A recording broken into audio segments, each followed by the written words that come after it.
Human consciousness can point one of two ways. It can either go inward, where we ask ourselves things like, what do we want? Why do I want it? What do I believe? Things that only we can answer, right? And then it can point the other way, which is outward, which is using our five senses to make sense of the world around us. Do you think that people should be more in touch with the inward direction of consciousness to figure out what they want, what they believe, why they want what they want, things like this? Well, thank you for laying that up perfectly for me because the answer is hell yes. In fact, true freedom happens when we really do connect with who we are and what we want. Real, authentic inspiration and fulfillment can only happen once we divulge in what it is that we want and who we are.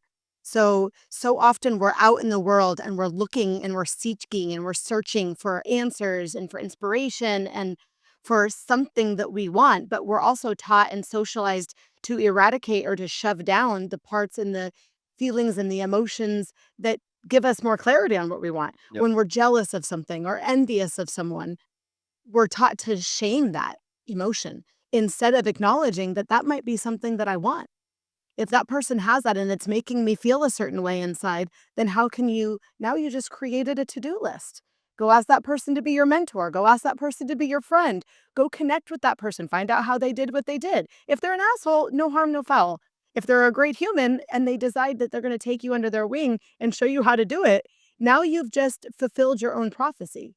So to me, the scariest thing, conversely, is not knowing what you want, not knowing who you are, and really creating goals and aspirations based on what was subjected onto you or imposed onto you. Yeah. And then you spend your whole life being, curious about why you're unhappy or unfulfilled because we're constantly fulfilling other people's expectations of us instead of really sitting in with ourselves and figuring out what's really true for us. I love what you said at the beginning there, where true freedom comes from the inside.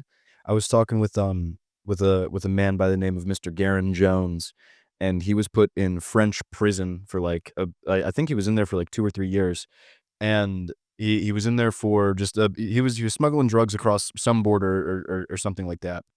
And he was like, "Okay, well, I'm fucking in here right now. I should probably make the best of it. I'm gonna start doing things that I used to do when I was little that made me happy. Start drawing, start singing, start reading the Bible again." And then he said, when I started doing the things that made me feel happy when I was little, I felt free. And then a few days later, he goes, he gets like a call from the warden or one of the officers, and they're like, "Hey, Jones, come down here. We got to talk to you." And they said, we retested the drugs. 95% of them are fake. You've already done the time for the drugs that you actually did smuggle. You're free to go." And he was like, "Oh, huh. So this is crazy." And he said after that, he said, "The freest I've ever felt was when I was literally in prison." And I was like, "That's fucking deep, brother. Oh, wow. That's crazy." And it's just a testament to what you just said. If you If you have everything that you've ever wanted in quotations in the world, but you still have some sort of internal angst or you're not clear on what you want out of your life, you're not going to feel great because you've spent your entire life building someone else's vision or something like that. There's been people that have imposed their beliefs or their wants or their desires onto you. And you've been like, "Oh, okay. Well, $1 million does sound nice," or whatever, without even being like, why? It's a powerful perspective shift. Mm. I can't remember who said it, but there's a statement that says, um, there's two testaments of character. The one that shows that who you are when you have everything that you've ever wanted, and who you are when you have nothing you Right. want at all. And to me, there's power in that contrast. That contrast breeds perspective, and that perspective breeds awareness. Mm. And that awareness allows you to really divulge and create discernment around I like this, I don't like that. I love this, I don't love that. I like this taste, I don't like that taste. I was 41 before I even realized what kind of steak I liked. Mm. Why? Because I'd always just split a steak with my husband. And before that, split a steak with a friend. And before that, right, split a steak with my sister or whatever. I never ordered my own based on what it is that I want. And that's a really obviously, superficial example of a much deeper issue. And that's just that I didn't pause long enough to figure out what I wanted. I had actually built an entire career centered around predicting the needs of others, managing their emotions so effectively that I could host an event or a party or an experience where nobody needed for anything, which is amazing. And it was an incredible experience, but when I got sick, it completely eradicated everything that I knew about myself because suddenly I was useless. And who was I outside of what I could do for other people? Who was I outside of the role that I played in other people's lives? It's not even this like, altruistic, perspective of myself that I was, just self-sacrificing in every avenue of my life, but it was an awareness around so much of what I know to love based on the experience of the people that I love. Mm. And that was a massive awareness that just it started a whole, I would say, spiral of, well, shit, like, what do I want? Yep. What do I love? Like, actually, how dare you for taking that power of choice away from me? And really getting real about what I needed to do and the work that I needed to do in order to connect with who I really was Absolutely. or I love am. that. You've turned basically every setback and obstacle in your life into fuel that you put in the engine where you fucking drive right through them, basically. What's the process by which you do that? That's a really good question, and honestly, it is my superpower. That's the reason why I named my nonprofit Live Anyway, Mm. because when I got cancer, a lot of people were like, "How are you doing this, and how are you doing that? It looks like cancer is not even hard on you." Cancer was hard on me. Cancer is hard on everyone, no matter how pretty they make it look, or how much less miserable they can make it Mm. become. Living anyway is about waking up and making the decision that you're going to capture the moments of joy and create them as much as you possibly can, and that you're going to surrender to the pain of what's real. Because sometimes what's real hurts. Sometimes what's real sucks. Sometimes what's real is really painful to look at and to acknowledge, and we want to avoid those things. And I did so successfully for a really long time. I just totally ignored the things that I didn't like. Well, your health you can't ignore. Right. When your body starts failing, you have to actually pay attention, or you die. And so that was the choice. And frankly, Live Anyway wasn't even about survival. It was about living in that day, right? The book is not even about whether or not you survive cancer because it's not about that. It's about how you live in the day that you're here today. How do you connect with who you are today? How do you connect with what you want and what makes you feel fulfilled and happy and joyful today? In fact, a big, really eye opening part of my cancer journey was realizing that I struggled giving myself permission to be happy. Because if I was miserable and in pain an hour ago, that doesn't even make sense that I feel okay and joyful now. And it felt like I was fake, but I wasn't. Like, there were moments where and if you follow my camera roll, like, where I was going through chemo, you'd see at 3 in the morning, I'm up in the bathroom sick as a dog. 2 hours later, I'm at hot yoga. 2 hours later, I'm at my kid's school. 2 hours later, like, I'm on a walk, I'm working, I'm in a conference call. 2 hours later, I'm sick again, right? If we give ourselves permission to be in the moment and accept the moment for what it is, good, bad, or other, we free up so much emotional capacity, mental capacity, physical capacity to be in the moment and to feel the things that are really working for us instead of against us. I like the sort of separation and the difference between here's living and here's surviving. That's super interesting. It's a powerful differentiation because I've lived both moments at the same time most of my life. I've been in survival mode since I was a kid, and cancer wasn't even the hardest thing that I've ever survived. Surviving cancer actually was the beginning of the hardest chapter of my life, which was when I found myself divorced and unemployed and unsure how I was going to feed my children. Right. That was way harder than facing cancer. Because at least cancer, I had a pathway that was clear to to go to that direction, right? The path to health. Whether it worked or not, you have no guarantees. Whether it works forever or not, there's no guarantees. But there was a next step very clearly defined for me. If I do this, then this happens. And if I do that, then this happens.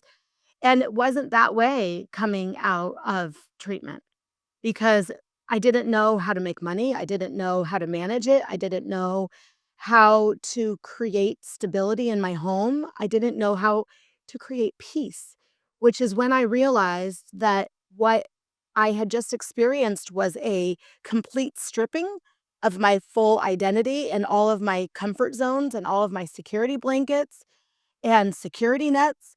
And I was forced to stare in the mirror long enough to ask myself, what do you want? Mm.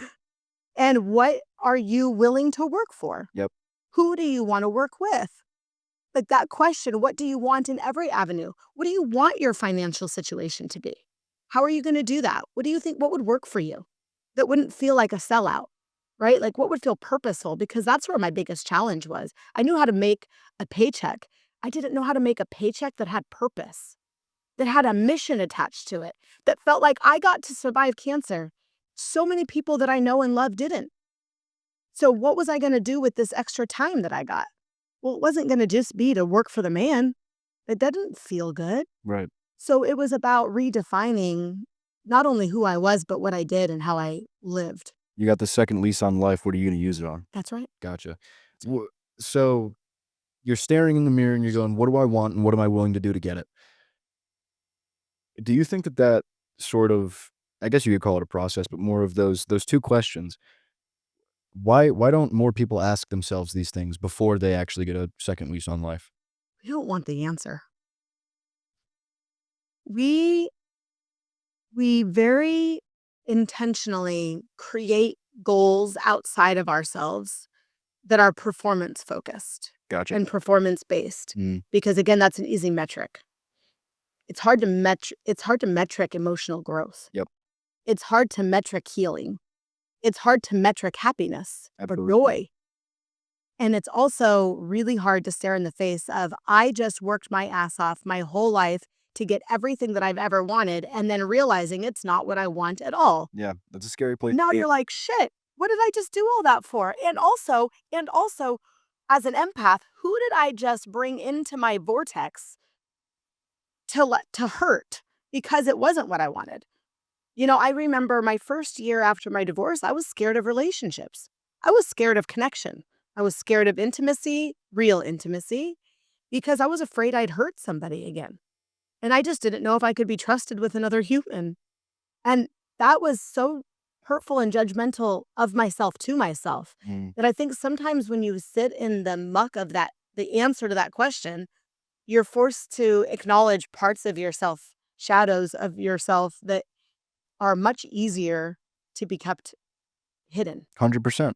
The less polished parts of your identity or your, emotions or anything like that are easier. You got some skeletons in the closet or whatever. You don't need to bring them out. But when you do, it's like, "Oh, shit, I should probably work on this." Totally. You know, Uh, my biggest breakthrough, I would say it was a massive consciousness shift for me when I first got diagnosed. All I saw was my funeral for like 2 weeks straight in my brain. I dreamt about it. I woke up thinking about it. I went to bed sleep to thinking about it. I thought of who was there. I thought who was speaking. I thought of what they were wearing. Would I curate it? Would I just plan my funeral so that nobody else had to plan the funeral? Make it so fun. And what would I make it like? And I literally thought this up so in depth for weeks. And the part that I couldn't shake was who was there and what stories were they telling. And I thought they all know a different part of me. mm, My work people know work Mel, my family people know mom, right? My husband knew me, like, and my friends knew whatever stage of life they knew me from, they knew that aspect of my personality. But I felt like such a fraud. It was like all this life, all these amazing stories, and half of the best stories couldn't even be told at my funeral because probably the person telling them wouldn't know if they could mm. or should. Those are the best stories. I've lived an incredible, colorful, like, experiential, passionate life. Like, I want to be able to tell those stories and I want other people to be able to learn from those stories and be part of them. And it comes down to this. I just didn't want to wear many hats anymore. I wanted to wear one hat, and I wanted that to be my hat. I love it. And no matter where I'm at, you know who I am. Mhm. Because and I'll tell you now, since doing that, yes, it did involve and it did require me sacrificing old relationships because not everybody wants to know all of me. Some people became very connected and attached to parts of me that I didn't desire to be anymore. That's okay. Like, letting them go and letting that fall away has liberated me to such a degree that now at least I know the people that I'm connecting with, they know me. I don't have to fake shit. I can just be exactly who I am. And it's magical because every day it's like, who do I get to connect with Mhm. today?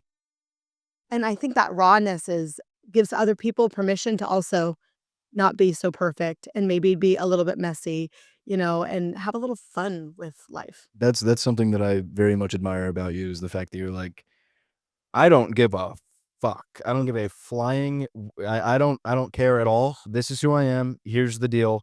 If you like me, let's do the Let's thing. all. Yeah, but if you don't, that's so fine." I think that, that sort of I guess you could call it a philosophy or more like a demeanor, I suppose, is super, super useful for especially kids my age that are they live on social media and they see all of these, like, idealized versions of other people, and they're like, "Oh, well, he's so stoic, and he's so cool, and he probably doesn't care about anything." That's like you said, it's a small sliver of this person. It's a different version of whoever it is. I think just having, like you said, one hat to wear.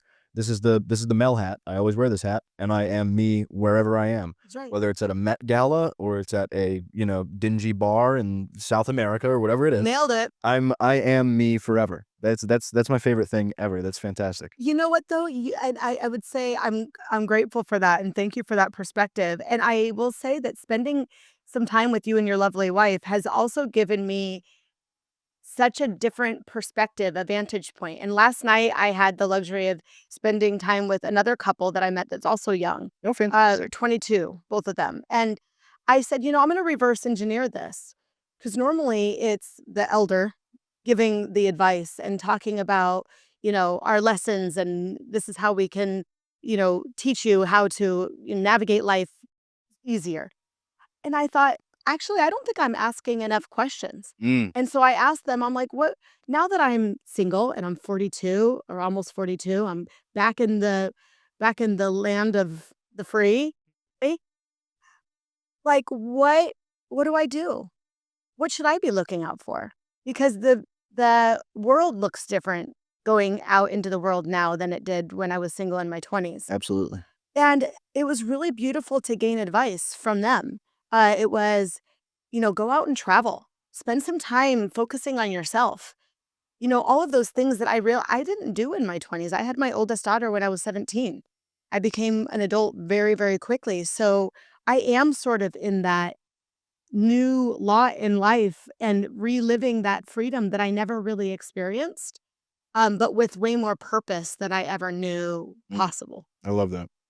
So, most people, well, this is a generalization, but I feel like it might be true.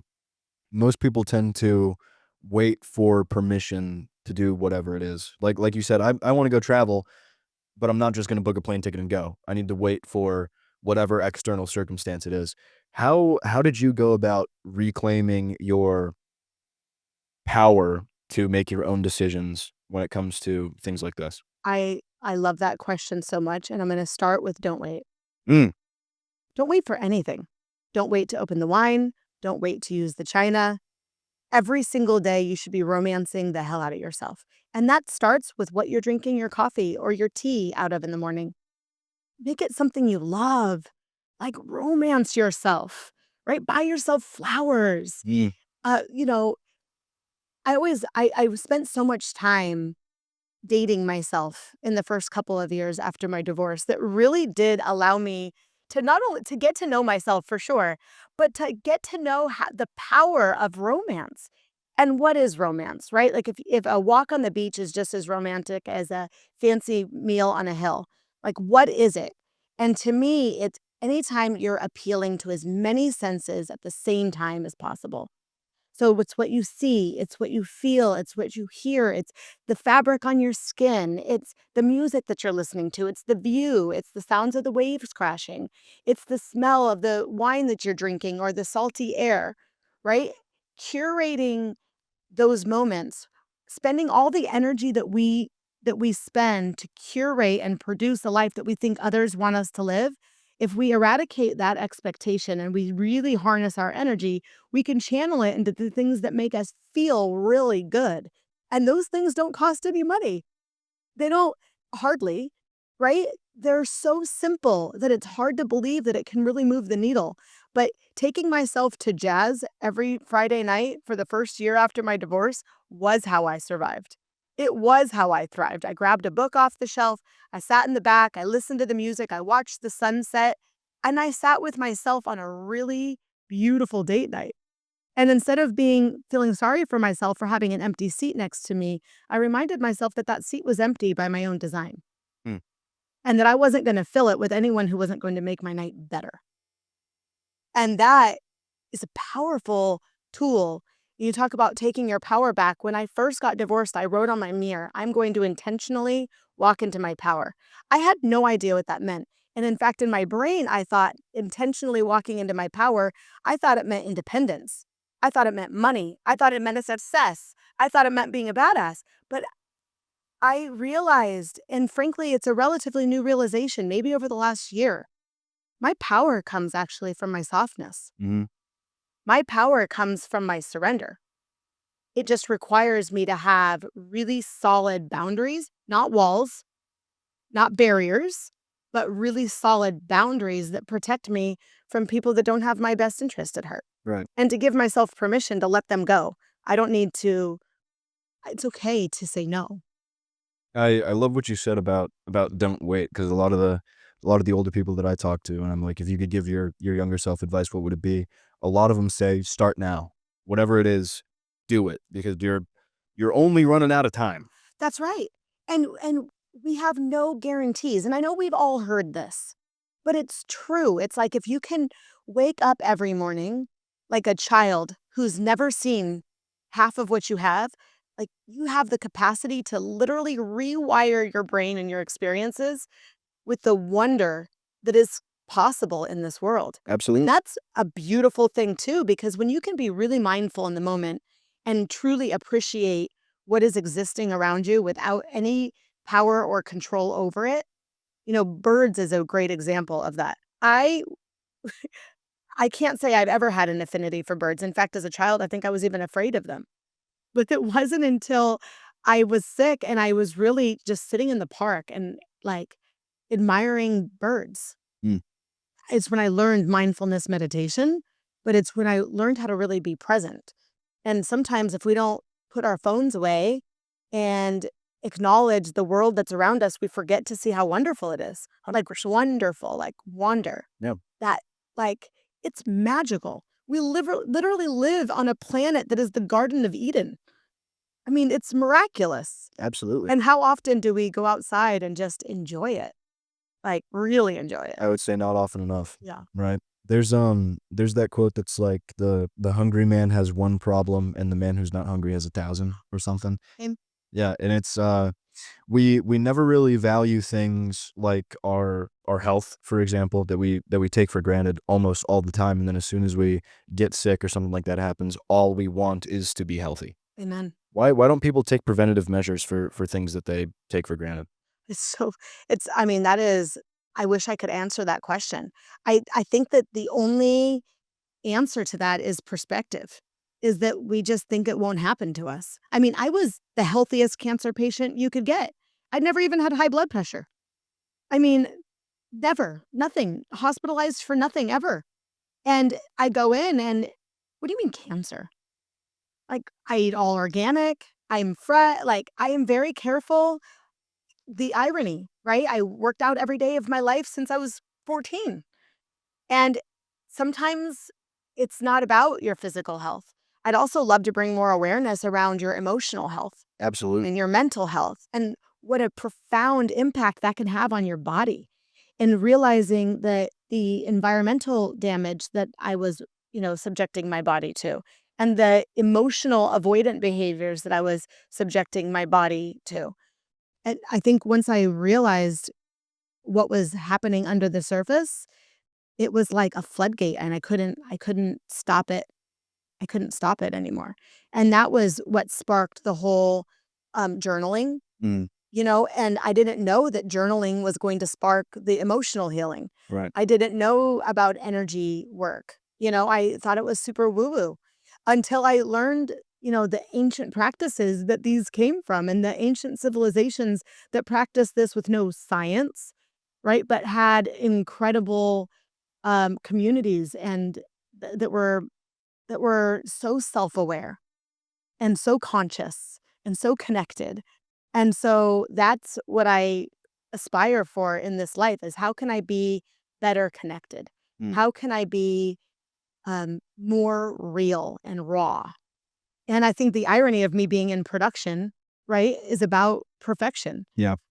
But there is a rawness to our voice that I wish more people understood how to tap into because I sit in the studio in awe all day, every day, and I watch people and their brilliant minds and all of their thoughts and emotions that are so valuable for people to hear just flooding out of them. And I see them getting inspired, and it inspires me because it's like, how many of us are sitting silent, not sharing the brilliance that's inside of ourselves and creatively and professionally and hopefully both. I think it's like the one of the top 3 fears just among the world is public speaking. Yeah. So I was talking with Garen Jones about this, and he was like, public speaking is the second most feared thing in the world. Do you know what number 1 is?" And I was like, "No." And he was like, "Public singing." And I was like, "Oh, that actually makes sense because that's the one that's like the one step up that you can go from, well, if I do public speaking, a million things could go wrong. I could say something stupid, I could stutter, I could do all these things. But if I do public singing, it's like it's a multitude of embarrassment more." And I think to answer your question of why aren't more people speaking up, it's because of, like, fear of public embarrassment is probably the thing, which is so Kidding. ridiculous. It's so ridiculous to me. Because if you have something cool to say it, right? Because And there's nothing but I mean, we've all watched American Idol and it wasn't because first 3 episodes had any talent in it, right? Like, yet it was still a show that I mean, it might still be airing, I don't know. But to me, that it makes so much sense to me. It is rejection. Yeah, It's absolutely. not being good enough. Yep. It's all the core wounds, and I think that there's even just awareness in that. I've sat here in the studio and I've had uh, just the bossiest, coolest, most accomplished humans sitting across from me with a camera in their face in tears because suddenly they're not good enough. Suddenly they don't know enough. Suddenly they're going to screw it up. Suddenly all these things like these are really incredible humans that are sitting in stifled in fear. Yeah. And what I've learned is to call out, like, let's talk to that 5 or 6-year-old you that's worried about being rejected. Let's talk to that 11-year-old you that doesn't think that they're enough. Let's talk to that 25-year-old you that's still worried about the imposter syndrome, right? And let's just call it out and shine a giant spotlight on it. And let's just talk in front of the camera until you recognize your own voice because that's also really powerful. Once you start just channeling, really just letting it flow, that's the most incredible breakthrough. That removes the barrier of entry because now it's real, it's raw, it's inspired, and it's not so hyper curated or overproduced Yeah. that now you're trying to get to like this means to an end. Just say the end. If you're trying to come up with a bunch of fluff in order to make the point, just make the point. Take the fluff out. Exactly. That's the beautiful part about speaking, you can edit out the fluff I guess if you want, but eventually you do learn how to flow. And eventually that flows into your normal life where, even dating, I'm not filtering anything, right? New friendships, new relationships, new partnerships. No, if you're not filtering anything, then you don't have to keep up with any of it. It's like, this Exactly. works for you, amazing. Yeah. And if it doesn't work for us, it's been great to know you. If you have all these different facades and personas for different people, you tend to get, like, I guess, caught up with the switching of hats for to use your example of, like, "Oh, well, here I'm professional Justin, and over here I'm silly Justin, and over here I'm adventurous, and over here I'm whatever." It's a whole it's a mental roller coaster to figure that out as opposed to just, like, "There's one version of me, take it or leave it," type deal. And it's inherently judgmental. 100%. Because you're inherently putting this hierarchy together of this is the person that's more put together and that has her shit together and that's worthy of love and attention. So this is the one I'm going to put out there. Yep. But we're not going to put the one that's struggling or even suffering or lost or confused. I mean, clarity is king, queen. You don't get there without acknowledging the confusion. Yep. Right? Like, we shame the steps to get to where we wanna grow, and we hyper glorify the end as the means. And to me, we gotta flip it on its head, because every single day is about being inspired. Yep. And to your point, do the hard thing, like, write the book, Mhm. right? I think it's so liberating once you just start, because you don't have to have it on deck. Yep. It's not like, well, when I write the book or when I do, get my first speaking engagement or when this happens, then I'll be happy. When Exactly. I get this, then I'll be happy. Because it's all bullshit. Are you familiar with, gold medalist syndrome, I think it's called? No. It's like, all of these Olympians, they train their whole lives to be, like, the best at swimming or gymnastics or something, and then they get their gold medal, and then they're like, "Okay, cool. Nothing has changed in my internal world. What's next? Like, Yeah. I'm the best in the Oh, world at this the thing, now what?" And, there's of course, there's always another mountain and stuff like this, but if you can appreciate it's the journey or the destination type of thing. I was talking with Evan Carmichael, and he said I heard a really interesting answer to, "Is it the journey or the destination?" And the guy said, "Well, it's neither. It's the company you keep along the way." And I was like, "Oh, including the company that you keep with yourself. oh, 100%, 100%." If you're, like, hyper focused on the outcome of, like, "Well, this book needs to be perfect. I'm not enjoying writing it, but I'm gonna enjoy the actual book." Once you're done with it, you're gonna be like, "Okay, cool, what's next? Now we gotta go to publishing, or now we gotta go to marketing, and now we gotta go to whatever."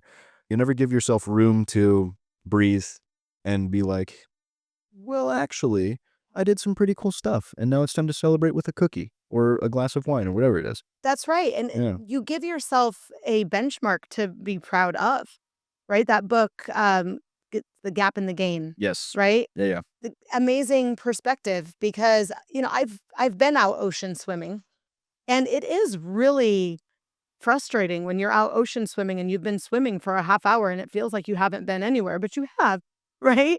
But if you don't acknowledge how far you are from the shore, you can't assess how far you've grown. Yeah. And if you don't give yourself credit for what you've done, it's so inundating and overwhelming to feel like you're just stagnant. The answer to that is just don't be stagnant. Every day, I remember that consciousness shift for me too, about a year and a half after treatment. It was like, just do what you can do today.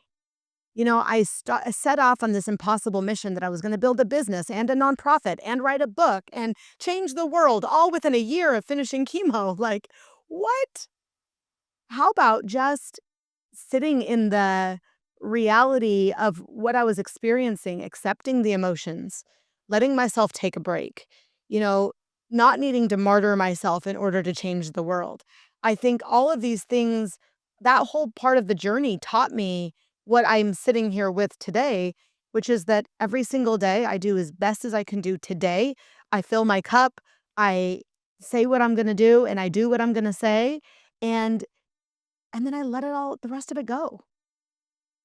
If you can imagine for a second, this is an example from, I think, Alex Hormozy, or one of those, like, super, super cool business guys.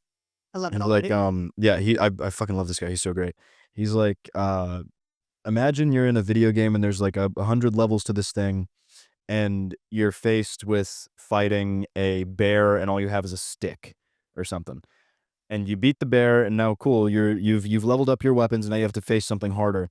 It's not that the problems get easier or smaller, it's that you get better at decoding them and figuring them out. Because eventually you have to fight 35 dragons, but you have 6 armies and a nation behind you, and you can, just figure this thing out. And what you just said is lovely because I like the idea of you don't have to do this grocery list of shit. You need to do something. That's it. You need to do One something step, today. one Exactly. step Yeah. today. I have an actual lion story for you. That really does take home your point.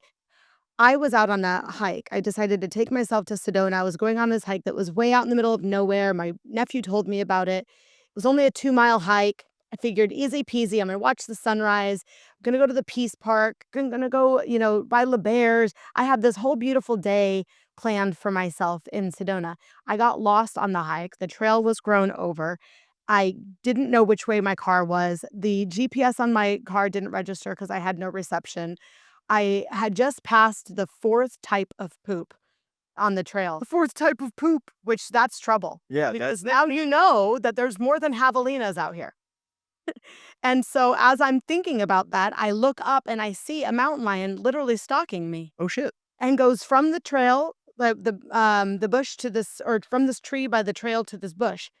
And I have to go by that bush because it's where I'm 90% sure is the only trail to where my car is. Hmm. And again, only about a mile, but a mile away, and you can't see it.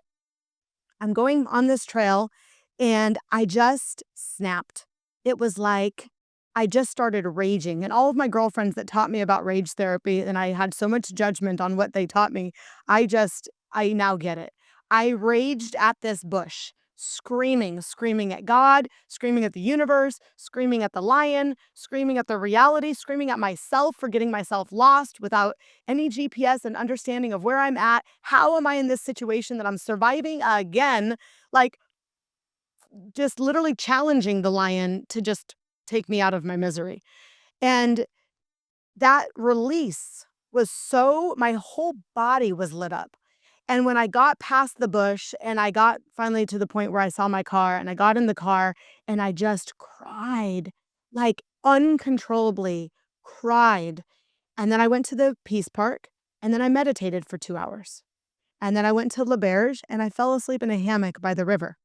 And then I woke up just in time to go to my very first shamanic breathwork ceremony with my friend Poppy. And I cried in that ceremony for hours.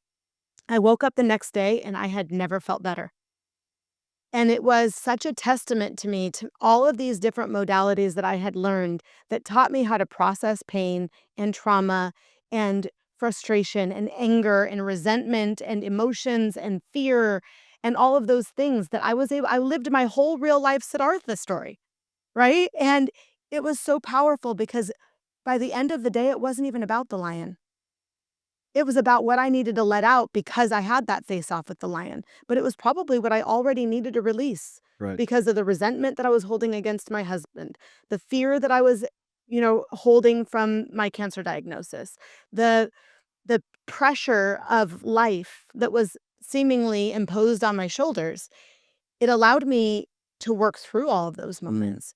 And it just made me an extra firm believer that when we can master our breath, and when we can master our mind, and when we can master what we want and really connect with who we are on the inside, we really do have the capacity to live through anything. And again, living doesn't mean surviving, but it means being in that moment that you are alive right now. Mm.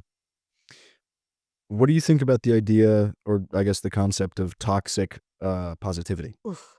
I mean, to me, toxic positivity was the beginning of the end of so many of my relationships. Because when I was first diagnosed, there was a lot of, "You'll beat this. You can get through that. You got this. You're strong. You're," like, I didn't need the toxic positivity really came in that where people needed me to be okay. And so much of my conversations were about making them feel better about the fact that I might not be okay. And I needed it actually to be okay that if I wasn't okay, I needed that to be okay. And that was such a shift for me in recognizing the difference between having a positive mindset and toxic positivity. Toxic positivity doesn't have any acceptance over what is. Mm, It denies it. It avoids it, yep. right? Mindset, having a positive mindset is about mindfulness.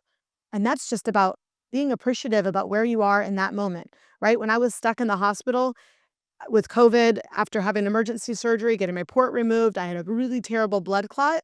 I was in the hospital for a week and nobody could come in and visit me, even the doctors. It's when I learned how to meditate, Mm, partly to keep my brain from going crazy. yeah. But that's when I learned the power that we have over our own mind. And that's when I really learned the difference between toxic positivity and just curating a positive mindset. Yeah. And that, I think, really only happens when we're willing to go deeper into ourselves and really acknowledge the parts of ourselves that we're ashamed of. You know, my friend Mitzi, a beautiful soul, also a cancer survivor, she does these photo shoots that are completely unedited, and she calls them As I Am. At the As I Am shoot, she challenges you to show up to the photo shoot without professional hair and makeup, without a new outfit, just come as you are. And being in her studio gave me a whole different reference point on myself as an individual because she said, "What are the things that you're most ashamed of in yourself?" And it's, of course, the typical 40-something-year-old woman answers, right? The scars, the extra skin, the wrinkles, the imperfections in my body that don't look the way that they looked 20 years ago. But also, there was an element of being too much and wanting to fit in and wanting to belong. So there were some physical components that I was battling and really working to overcome. And then there were some mental, emotional, and bringing all of those things into the photo shoot. And it was shine a light on it. No editing. We see the wrinkles. That's the one. We see the extra skin. That's the one. We see the scars. Let's blow it up. Like just shining a spotlight on the things that we're most ashamed of. It started with the physicality, but Mm, then it became deeper than that. And it was wear that thing that's too much. Be extra. Be so ridiculously yourself that you can't help but smile when you walk by the mirror. mm, That's liberation. That's power because it's conviction and it's real and it can't be taken away from you. Because once you foster and curate that level of connection with yourself, nobody can threaten that. yeah, you can be one person, and that is you. That's right. And you have, you have responsibility over exactly one person, and that's you. That's The That does also mean eradicating some of your expectations and judgments of other Oh, people, 100%, right? 100%. And If that you well, if you try to impose your opinions on others or your beliefs on others, that's like, let's leave that shit in the past, please. yeah, that was another big breakthrough for me. My friend Sue, who was one of my first mentors, taught me the mirror concept. And so it's when you're criticizing another, it's usually something that you are doing yourself. So she called me out on my shit just months after my divorce, and I was just raging, right? Like, can't believe he got it all. I can't believe I had to start over. I can't believe I worked all these years and I have nothing to show for it. And da, da, da. She's like, Mel, I'm just going to say something to you that you might not want to hear. I'm like, okay. And she goes, how about it worked for you until it didn't? Whoa. Ouch. And she asked me what was my biggest complaint, and I was like, "I hate the control, like the controlling." She goes, "Let's talk about how and where you were controlling. Let's Mm. talk about how you showed." So reverse mapping it.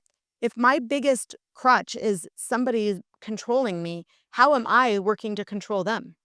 Like it works both ways always. So it's the projection thing, right? Exactly. And to me, inspiration works exactly the same way. If you have no idea what you want and you find yourself envious or jealous, now you know what you want. Don't shame it. Just now go be it.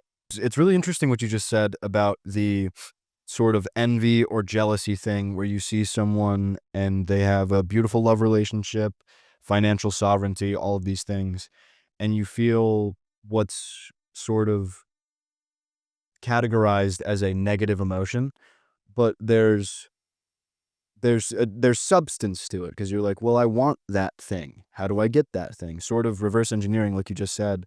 Well, they have this and this and this, and I want these things. How did they get it? Do you wanna be my mentor? Do you wanna teach me how you did the thing? That's really important because a lot of people think that envy and jealousy, it's just like a character flaw or something Right. like that. She's a jealous person. He's an envious guy. It's like, well, yeah, maybe they want this thing. Maybe They they want want a more than vertical. what they have. Exactly, yeah. How do you think people should go about reframing these emotions in their mind? Well, I think it's there's a bit of abandoning that performative perfectionism that has to be a precursor to it. Otherwise, you're not really safe to confront these issues, Mm, right? In your own body. Like you have to actually create a safe space for yourself to be vulnerable in these moments. And that might require that you see aspects of yourself that you don't like mm, and that you don't trust and that you're not enjoying or that you don't identify with. And I think once we can get deeper than the performative nature that we feel that we've subjected ourselves to, we can then allow ourselves to evolve out of it and not, I should know that. I should know better. Not shooting yourself right into oblivion and shame and frustration and really just being like, okay, what do I need to know in order to have that thing? yeah, Like, what do I need to change about myself in a way that nurtures who I am so that I have the capacity to manage that thing? 100%. Like, who is the higher self? Who is the other more evolved version of me that's learned how to master that thing Yep, and that knows how to do it, how to manage it, and how to give it a trajectory. I love it. I think it's equal parts. It's equal parts loving the dark shadows of yourself so wholly that there's nothing that you can do to be ashamed of.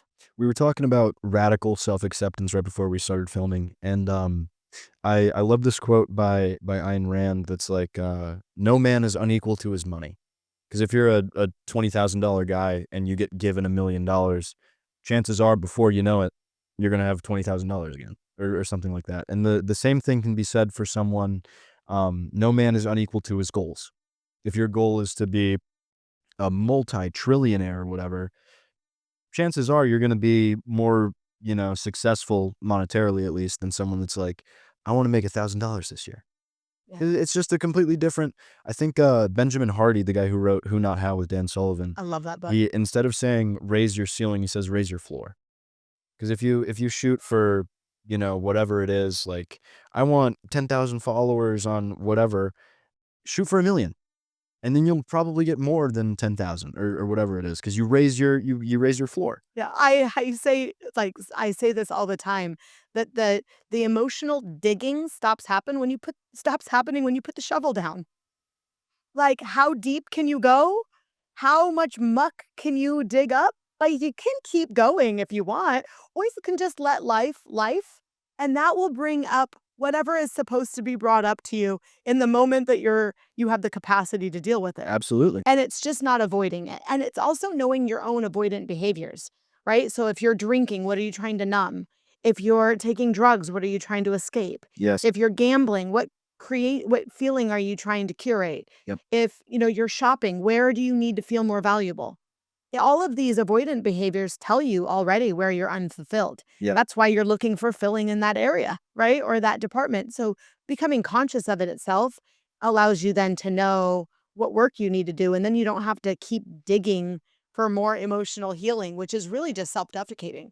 Dr. Gabor Mate says it's the question is not why the addiction, but the question is why the pain. Because the addiction isn't the problem, it's actually the solution Amen. to whatever pain it is that you're feeling. We were just hanging out with, Joe Polish yesterday, and he was helping this lady whose son was struggling with addiction. She was just this super nice lady that took us on a tour of Scottsdale, and they started talking for, I like, love that. 5 minutes after, and he was like, let me put you in contact with this guy, he's an interventionist, and then you can call him up, tell him that you know me, and then he'll give you a bunch of tips and stuff." And it's really, it's absolutely life-changing because everyone knows someone who struggles with addiction or knows someone who has a relative, family member, friend who struggles with addiction. It's such a pertinent issue today, especially with, like, it's not even drugs, alcohol, or gambling, it's things like social media or shopping, like you said. It's things that aren't necessarily, as problematic as other things, but there's still, like I think the definition of addiction is a repeated behavior that has negative effects or something like that. So it's like that could be literally anything. It can be literally anything. Yeah, but the key word there is negative because 'cause I'm addicted to sleeping, but that's not necessarily negative because I need sleep, you know what I Right. mean? It can only be negative as if it's now making it less possible for you to do the things that you need to do in your day. Exactly. I mean, even taking the word depression really just translates as deep rest. And there's times in our life where we need deep rest. I went through a massive depression after my whole world burned down. I mean, I burned it down. It was my choice. But I was so lost. I had no idea what I wanted. I had no idea what to do next. I had no idea what was up and what was down. And there were days that I couldn't get out of bed. And those days I spent time just breathing. Because one thing that I could do was breathe. And in moments where I was really struggling with whether or not I even wanted to be alive, if I could protect myself that day, in that moment, just being with myself in my bed, just focusing on my breath, that's what kept me alive in that chapter. And I honor her for going through that and suffering through those moments because that's what allowed me to get to the depths of my own existence, right? It's the contrast. You spend so much time fighting to live, and then you spend so much time fantasizing about death. And I'm not the only survivor that's gone through this spectrum of emotion. It's really common. It's really common after disease. It's really common after divorce. It's a depth of our soul that we don't want to acknowledge because it's dark and it's scary and it's uncertain. And every aspect of your own worthiness is inherently being questioned and by yourself, which is the loudest voice in your head. Yeah.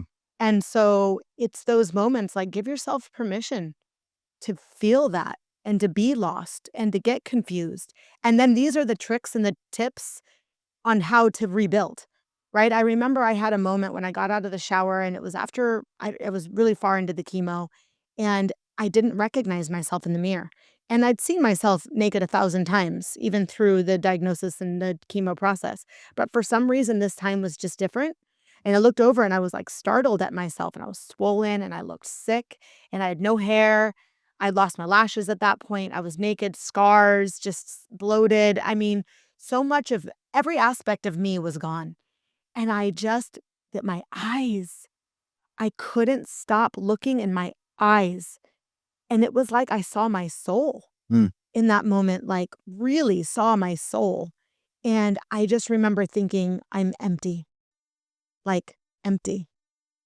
And I kept thinking, what am I going to fill her up with? How am I going to recreate her? I don't even know if I'm going to survive at this point. But it was, what can I do today to just love me harder?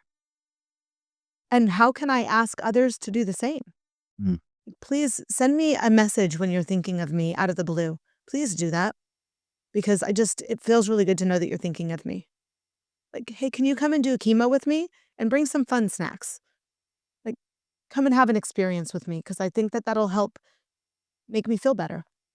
And I don't know if it will. You might just be watching me sleep for a couple of hours and that might have to be okay. Right? It was ask for what you need. That's how you get a system of support that works for you, is be vulnerable enough to say that what's happening isn't working. Absolutely. And there's so much power in that vulnerability in that space. And yes, people might not show up. Like, let's just get that out there, right? People might judge you. People might not show up. People might not like this new version of you. That's okay. Call it a filter. Let it go. But the relationships that were birthed through this awareness are a game changer. And the the realization of, "Hey, this isn't working and we need to change it," that that sort of personal responsibility of you being like, "Well, the only person that can change this shit is me." That's paramount to literally creating your own reality like you have done, by the way. Yeah. And it's and add an invitation. Mhm. Like, you don't have to let everybody go. You know, I waited too long. So it was true, everybody had to go. And I would say mostly everybody had to go. But that was because I didn't have the language then to communicate where I was lost. I didn't have the awareness to expose the ego that I was working so hard to uphold. And I was still struggling so much with my own judgments of myself and where I wasn't, as opposed to where I was. I wanted other people to think that I was thriving after my divorce just as much as I wanted to think I was thriving after my divorce. Gotcha.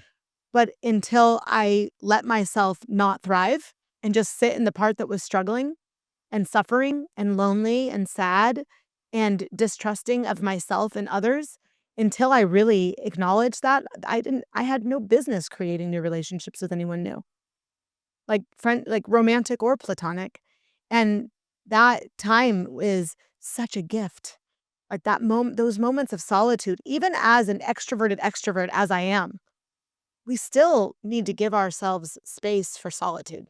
Yeah, 100%. And, especially in today's day and age where everyone's on their phones and stuff like that, you barely ever get a chance to just kind of be without some sort of stimulation or whatever it is.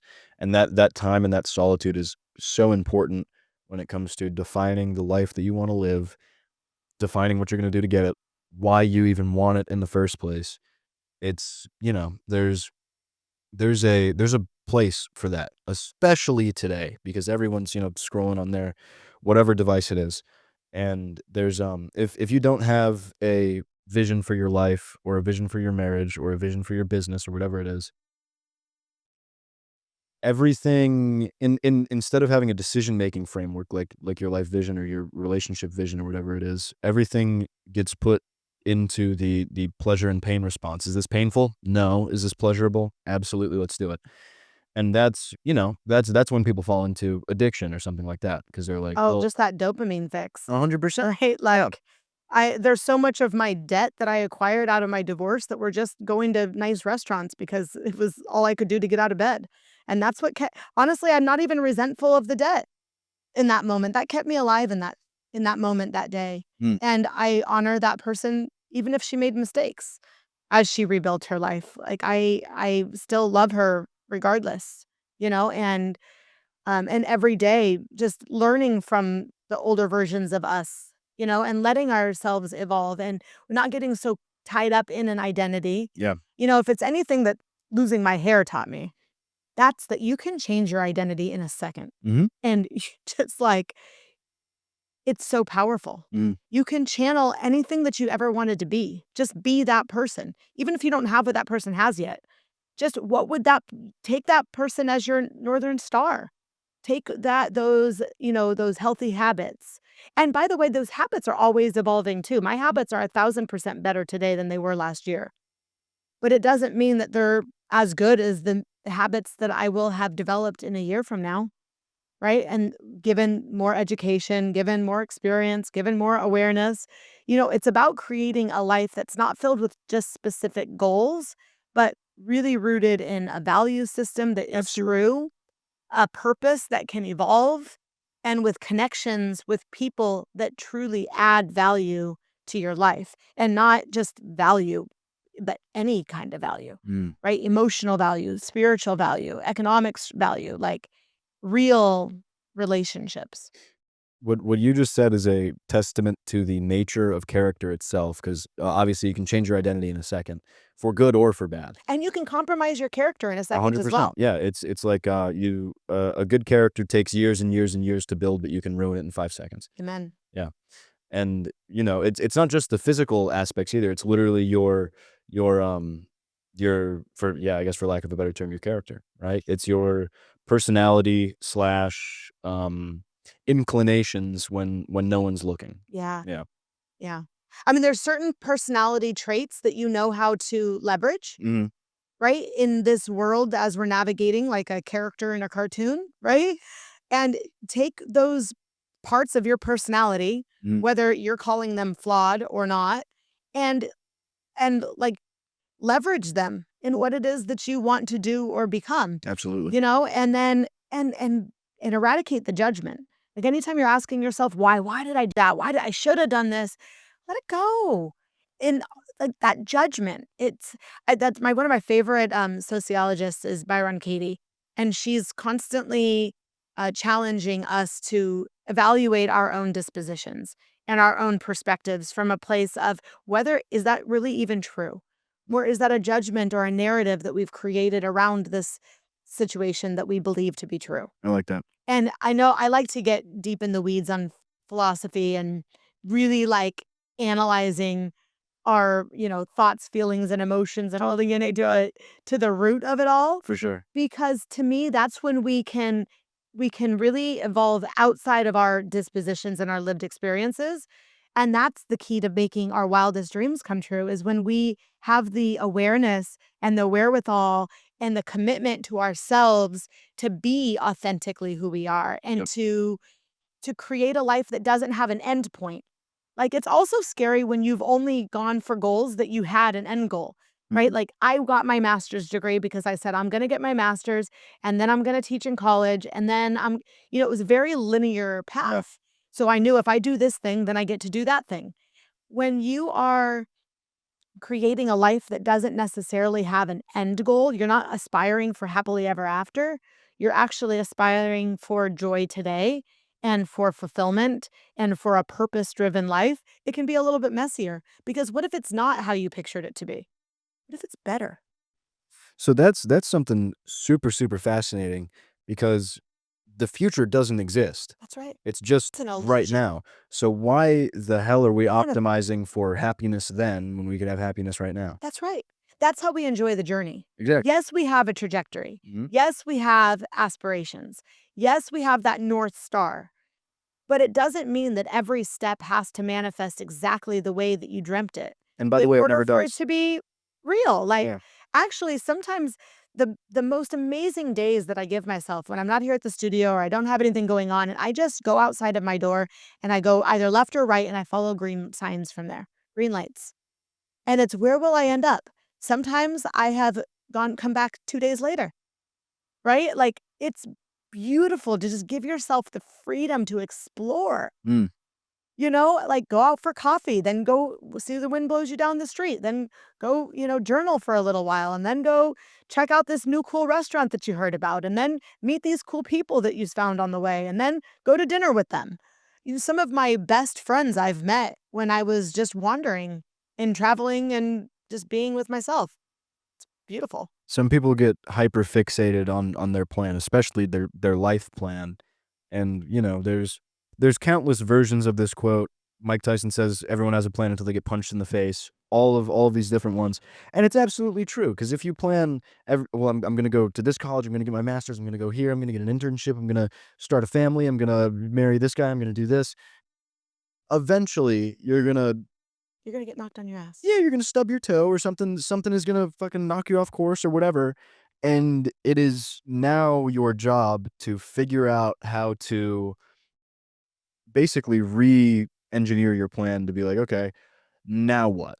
That's right. It kind of brings full circle to how we even started this conversation, which is I feel like I have mastered reinvention. I have mastered the art of reinvention because I now understand the steps. Yep, And that's literally my next book that I'm about 3/4 through now. It has the whole framework for it though. And it starts with breath work because that's what keeps us alive. Truly. yep, Uh Breathwork insight, developing a team of people around you or accounts or wherever you get your education insight, perspectives that you don't know. That's the only way that you can evolve out of your physical reality in this moment yep, is assistance in seeing something bigger and better and understanding the steps to get there a little bit more, you know, um, clearly, clearly. yep, Thank you. Meditation and visualization, like the power to connect with yourself within, and then movement is a big one too, and not movement just fitness. I've been obsessed with fitness most of my life. I've also had 3 pregnancies where I've gained 70 pounds in every pregnancy, and the process of weight loss. That's not what we're talking here. We're talking movement for mind, body, soul connection. What makes you feel in your body? And really connecting with that. And if you can create a daily ritual that encompasses all of those things and you commit to that daily ritual, that's what showing up to yourself every day means. Then you're ready to take that next step on how you rise. Now you're ready for vision building. Now you're ready for boundary work and energy work.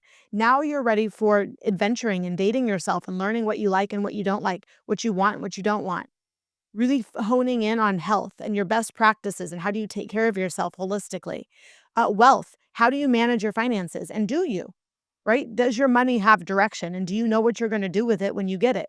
It's easy to manifest or to dream about what it would be like to have millions of dollars, but to what we already talked about, do you know how to manage millions of dollars? Yeah. Get to the point where you do. And then you're receptive to receiving it. And then to me the ultimate component of reinvention is when you finally align who you are with what you're doing. And so how you spend your days, that's how you enjoy the journey. Yep. Creating moments of joy even when you're struggling, creating a peaceful environment even when you're suffering, having the capacity to literally hold space for yourself and then be unapologetic enough to say no to the things that are not aligned with who you are and what you want, and then having the commitment and the wherewithal to do the thing that you say you're going to do because it's holistically what you want. Yep. Like, that's how you get your power back. That's how you heal. That's how you live anyway. Live anyway. I love that. What is the legacy that you hope to leave behind? Oh, that's a beautiful question. I want everyone to know that they're worthy, Mm. even in their ugliest, messiest, most sufferable state, that they are worthy. What's one thing that the people watching this can do right now to make themselves feel more worthy? Mhm. Give yourself time. Mm. Give yourself time and space to be messy. Like, just put it all on the drawing board. Reach out to me. I'll talk you through it. Truly, like it makes me even emotional thinking that I get survivors sent to me every week. But more than survivors, I get women that come into my inbox every day that have some reflection point of what they're suffering through that day. And I'm so grateful that they decide to share that space with me and that they are willing to share that vulnerably with me. Even really, people that are struggling with ideations, people that are struggling with depression, people that are struggling with guilt and shame. And, we don't live in a world right now that we celebrate women who are not performing well. So if we can create spaces, and that means creating space for ourselves and for other people to just be in that moment and to be present with them, you don't have to solve their problems for them, but just letting them know that they are worthy, even if they've made mistakes, even if they've screwed up, even if all the even ifs, Mm. right? It's like, be the space you need, and then also ask for the space that you need. Be the change you want to see in the world. Be the change you want to see in the world. I love it. Be the change you wanna feel in the world too. If there was one piece of advice that you could give your younger self, what would it be? Ah, I'm gonna give you my favorite quote that I memorized when I was 10 years old, when I should have been focusing on algebra. And it's author unknown, but it's my favorite quote in the world. And it's, "Life is one big road with lots of signs. So when you're riding through the ruts, don't complicate your mind. Flee from the hate, mischief, and jealousy. Don't bury your thoughts. Put your vision to reality. Wake up and live." Wow. It's good, right? I'm gonna have to have you write that down or send that to me after Absolutely. this. Where can our listeners learn more about your work or your mission? I am on all socials at meljune.com. So meljunedotcom. And then everything that I do, all of my events, all of my women's groups are all available for you at meljune.com. And you can buy the book at meljune.com. And you can buy the book at meljune.com. Fantastic. Thank you so much for your time. Thank you so much for having me.